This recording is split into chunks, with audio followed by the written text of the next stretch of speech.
Limiter les enfants, faire des enfants dont les moyens, enfin, avec les moyens que vous avez, être en mesure de s'en occuper convenablement et dignement, je dirais. Comment est-ce qu'on peut arriver à limiter les naissances? On a pensé à des méthodes contraceptives, mais là encore, beaucoup de questions, mais énormément de questions. Comment est-ce que vous arrivez à faire le meilleur choix? Ça va être la question centrale avec Yasmine Damata. Yasmine, bonjour. Bonjour Alain Sotoumé, bonjour fidèles téléspectateurs, bonjour Patrick. Oui, bonjour Yasmine. Et oui, la contraception, c'est un sujet parfois délicat mais important pour une vie sexuelle et reproductive responsable. Aujourd'hui, il existe une multitude de méthodes, comme l'a dit Alain Sotoumé. Nous avons les implants, le stérilet, la pilule, mais autant de choix et on est parfois dubitatif face à cela car il faut son avis personnel, il faut également l'avis médical. Pour mieux situer le sujet, je nous propose de suivre ce reportage que nous propose la rédaction. Léa Sorouhoué, jeune parturiente, vient de donner naissance à son deuxième enfant. Un accouchement qui intervient 6 ans après la venue au monde de son aîné. Un espacement voulu et rendu possible grâce aux méthodes de planification familiale. J'ai fait l'implant qui a fait 5 ans avant que j'enlève. Et c'est après l'enlèvement que je suis tombée enceinte de mon second enfant. Et c'est une bonne méthode que je recommande à toutes les femmes et à tous les couples. Léa a choisi l'implant, mais il existe plusieurs autres moyens de contraception, notamment le coït interrompu, le stérilet ou encore les pilules contraceptives. Et nous pouvons citer entre autres des méthodes hormonales qui sont des pilules. Et on a également les injections que vous pouvez voir. Nous avons le Noristera, nous avons le Lafia. Nous avons également des méthodes barrières qui, je précise, sont d'ailleurs les seules méthodes qui vous évitent de contracter des infections sexuellement transmissibles. Donc vous voyez là, nous avons le préservatif masculin, le préservatif féminin. Nous avons aussi les méthodes naturelles, comme l'allaitement maternel que nous appelons généralement la méthode MAMA. Nous avons également le collier qui est une méthode naturelle. Là, nous avons aussi les spermicides. C'est des méthodes qu'on utilise sur place. La femme peut l'utiliser 10 minutes avant les rapports sexuels. Nous avons également des méthodes chirurgicales qui sont chez la femme la ligature des trompes et chez l'homme la vasectomie qui sont des méthodes irréversibles. C'est pour toujours. La planification familiale est gratuite. Elle est accessible à tous dans les centres de santé. Et voilà qui nous informe davantage, mais on a quand même, Yasmine, une voix qui s'y connaît également sur ce plateau. Docteur Claudette Adibonon Oladjoudjou, bonjour. Bonjour. Comment allez-vous? Je vais bien, merci. C'est Aladjoudjou. Aladjoudjou, oui. Autant pour moi. Bonjour docteur, comment vous vous portez? Je vais bien, merci. Et comme vous avez suivi l'élément, dites-nous, c'est quoi la différence entre les méthodes hormonales et les méthodes non hormonales? Merci pour la question. Déjà, je vais vous donner une définition succincte de la contraception. D'accord. Alors, c'est l'ensemble des moyens qu'on dispose pour prévenir ou pour empêcher une grossesse. Et cela de façon réversible. Alors, j'insiste sur la réversibilité parce que c'est le sujet qui hante la population et ils ne veulent pas venir pour faire des méthodes contraceptives. Donc, c'est une méthode réversible, c'est-à-dire dès qu'on arrête, vous recouvrez la fertilité. C'est toujours le cas chez tout le monde? Oui. Dès qu'on l'arrête, vous recouvrez la fertilité. Et il faut dire qu'il y a des méthodes qui sont irréversibles, qu'on ne va pas parler aujourd'hui, parce que le but, c'est d'avoir des enfants quand on veut et le nombre d'enfants désirés. Justement, sur quels critères on se base pour faire son choix? Allez-y. Alors, pour revenir à votre question, vous avez parlé de la différence entre les méthodes hormonales et les méthodes non hormonales. Alors, c'est hormones. Comme ça sort dans la phrase, c'est hormones. Les méthodes hormonales utilisent les hormones qui interfèrent avec les hormones de l'organisme pour empêcher l'ovulation ou la bloquer, Vous voyez? Alors que les méthodes non hormonales agissent de façon locale, de manière mécanique, comme des barrières, pour empêcher les grossesses. C'est le cas des implants? Non, les implants, c'est des méthodes hormonales. Et c'est quoi l'exemple d'une méthode non hormonale? Oui. Vous avez le préservatif. Ah, d'accord. Voilà. Le préservatif qui soit masculin ou féminin. Vous avez également le stérilet en cuivre. Voilà. Là, on comprend mieux. Mais comment faire son choix? Comment choisir? Puisque parfois, on va voir le médecin pour nous dire ce qu'il faut faire. Mais comment concrètement, sur quels critères on se base pour faire son choix de contraception? Alors, pour faire le choix de contraception, il faut consulter un spécialiste parce que le choix se base sur plusieurs aspects.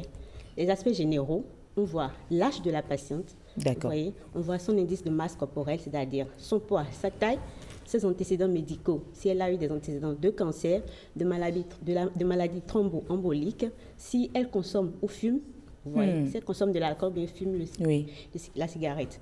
Voilà, donc c'est après un examen minutieux qu'on voit quelle méthode est adaptée à chaque patient. Mais est-ce qu'il faut forcément consulter le médecin avant de faire son choix? Est-ce que juste parce qu'on a entendu, on a eu l'avis d'une personne, une tierce personne qui a fait l'expérience, on peut déjà se baser sur ça et faire son choix? Non. Comme je viens de vous le dire, c'est après un examen qu'on guide et on oriente la patiente sur le choix de sa méthode contraceptive. Donc, il est plus prudent de consulter un spécialiste avant d'avoir sa méthode contraceptive. Vous dites tout à l'heure que les méthodes sont irréversibles. Mais est-ce que ça n'a pas d'effet secondaire sur la femme? J'ai dit que les méthodes sont réversibles. Réversibles, pardon, merci pour le mot. Mais est-ce que ça n'a pas d'effet secondaire? Oui. Donc, tous les produits médicamenteux ont des effets secondaires. Donc, vous devez savoir qu'un effet secondaire, c'est un effet qui est décrit par le fabricant du médicament ou de la mise en utilisation de ce médicament. Ce n'est pas forcément un effet que le patient va ressentir. C'est en fonction de son organisme qu'il le ressentira. Vous voyez? Donc, on énumère ces effets pour qu'au cas où le patient, ou bien la patiente ressent ces effets, qu'on ait les moyens appropriés pour prendre en charge et qu'elle ne soit pas très inquiète. Docteur Aladjou, moi j'ai une question pour vous. Dans les retours qu'on a souvent, dans les plaintes des dames, c'est que ces méthodes contraceptives que vous proposez, ou bien que le monde de la santé propose, ont souvent du moins des conséquences. Soit les femmes commencent par prendre du poids excessivement, soit il y a des perturbations du cycle menstruel, ou carrément il y a des saignements et tout ça. Comment est-ce que l'on en arrive là et quelles sont les solutions de façon pratique? Voilà, donc j'en venais, ça fait partie des effets secondaires des méthodes contraceptives. Donc en fonction de la méthode, il y a certains effets secondaires qu'on peut observer. Alors si nous prenons les méthodes hormonales, vous avez la prise de poids. Il y a d'autres qui vont perdre le poids. Vous voyez, donc c'est en fonction de l'organisme de chacun. Il y a la migraine, il y a les saignements entre les règles qu'on appelle les spottings. Donc c'est autant d'effets qui sont liés au fonctionnement des hormones de façon prolongée dans l'organisme. Donc quand une femme ressent ces symptômes, il y a des moyens pour prendre cela en charge. Et ce n'est pas toutes les femmes qui le ressentent. Dans ce cas, elle s'adresse à qui? Pardon? Dans ce cas, elle s'adresse à qui? C'est des effets secondaires qui ont été observés chez les patients lors de la mise en expérimentation des médicaments. Donc, on les relate au cas où la femme ressent. Ça peut être n'importe qui, mais ça ne veut pas dire que parce que Adam a ressenti cet effet, Yves va le ressentir. Je crois que la question de Alain, c'est quand on a ces effets secondaires, à qui on se réfère? Oui, il faut se référer au service de soins. Et on aura la solution. Et on a la solution. Maintenant, est-ce qu'il y a des méthodes? Vous avez une question? Allez-y. J'ai une question. Enfin, il y a certaines personnes féminines, certaines dames qui font ces méthodes-là et qui ont quand même des enfants. Comment ça se passe? Parce qu'il y a eu toujours ces genres de plaintes. J'ai beaucoup de témoins qui avaient des stérilés et qui sont tombés enceintes. Et pire, j'ai appris que l'enfant vient parfois avec des malformations. Est-ce vrai? Dites-nous. Bon, non, nous n'avons pas encore eu d'effets malformatifs décrits par rapport aux méthodes contraceptives. Par contre, il y a les cas d'échec. Donc, il faut savoir que, il y a le taux de succès et le taux d'échec, mais c'est vraiment minime. Quand vous dites que c'est beaucoup de personnes, non, je pense qu'on peut les compter du doigt. Parce que le taux de succès, par exemple, du stérilet, c'est de 99%. Donc, il y a les 1% d'échecs qu'on peut avoir. Alors, est-ce qu'il y a des méthodes adaptées aux jeunes filles, à la femme allaitante et à une personne qui ne veut plus accoucher? Oui, comme je l'ai dit, il faut un examen pour orienter chaque personne de quoi elle a vraiment besoin comme méthode contraceptive. Bon, pour la jeune fille, ce qu'on recommande, c'est les pilules oestroprogestatifs ou les progestatifs purs en fonction des antécédents qu'elle aura. Pour la femme qui allaite, par exemple, on lui recommande, il y a une méthode naturelle qu'on appelle la méthode allaitement maternel aménorrhée. Les 6 premiers mois. La ME? Oui. Il n'y a pas de danger pour les pilules du lendemain dont on parle.